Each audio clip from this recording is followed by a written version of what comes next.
We're here with author Michael D Ambrosio at LostCon 36, and we are going to ask Michael to talk to us about his new book. Michael.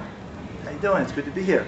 My new series, the Space Frontier series, it starts off with the Eye of Icarus, and it has to do with a young man, 18 years old, just comes out of the Space Fleet Academy.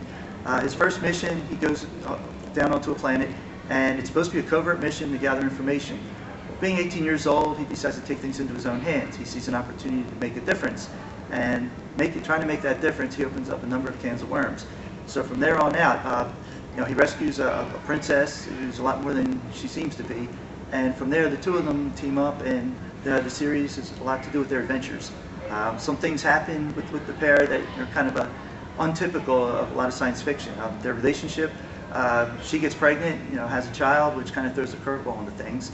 A lot of the responsibilities that come with that, trying to be renegade pirates in space type of thing, and change diapers. And change diapers, yeah. A lot of the renegade space diaper changing pirates. Renegade pirate dad. I like it. Yeah. So this has been I've gotten really good responses from a lot of people, especially from the young adults. Mona Miller, I did an interview with her last year, and she pointed out how this is great for young kids to read, the morals behind it, and actually understanding consequences that come with trying to live life an adult, maybe a little too early. So this is way beyond the sack of flour exercise at high school. Yeah. So one quick question for you. Why did you choose, there are certainly a lot of, within science fiction, there are a number of genres to go into, hard science fiction fantasy. You've chosen to go with the young adult. Just curious, where did you make that decision? I think part of it is because adults today, especially with government, you see a lot of bad decisions being made. I go to a lot of the conventions and I watch some of the gamers and I watch some of the strategies they use in their games. And a lot of these young kids are really intelligent. I mean, a lot more intelligent than we give them credit for sometimes. And I kind of got the idea now with my trilogy, I was kind of locked into a theme. And that was more, the main characters are like in their 20s. And there's some things when you're 20s you're not going to do that you do when you're 18.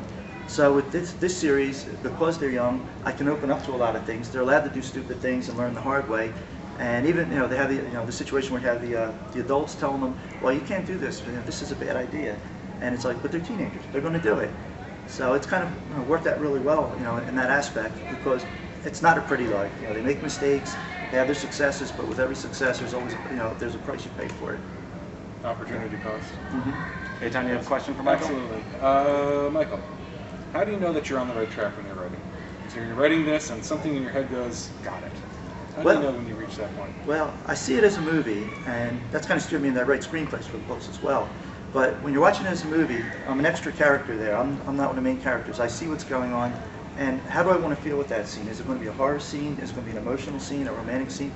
And you think about it, you're watching these characters do their thing. Does it hit the spot? Does it make it exciting? Is it boring?